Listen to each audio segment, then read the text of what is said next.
Welcome back from the holidays. Hope you had a joyous holiday season with your family and your friends. And it's back to work here in DC. We've got a brand new Congress, lots of folks coming in who've never been in DC before. They're going to get their crack course on how Washington, DC works, a lot of these new members of Congress. And we're going to do our best to introduce them to what ASPPA does and the important things that we do in terms of promoting our nation's private retirement system. Congress is going to be obviously very much focused on, now that we've addressed tax issues, on the idea of how do we get our hands around this deficit. And so much of the focus is going to be on that issue in a macro sense. There'll probably be a lot of hearings. We're expecting a lot of hearings on the deficit, ways to cut spending, ways to reform taxes.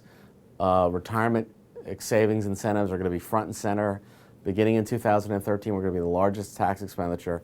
We're already lining ourselves up to get involved in these hearings to educate members of Congress on one of the key points about retirement savings incentives as opposed to other types of tax preferences. Retirement savings incentives are deferrals. You guys understand that. You know, you get the tax deduction now, but when the money comes out of the plan, it's taxed. It's future income for the Treasury. Unlike the mortgage interest deduction, other types of tax deductions, those are permanent deductions. They don't pay you back.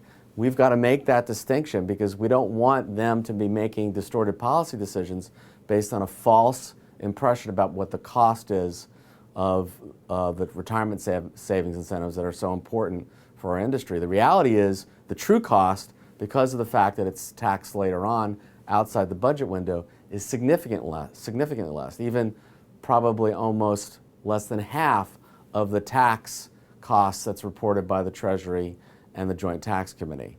That's a key message we'll be delivering very strongly for you, and stay tuned, there'll be certainly more to come.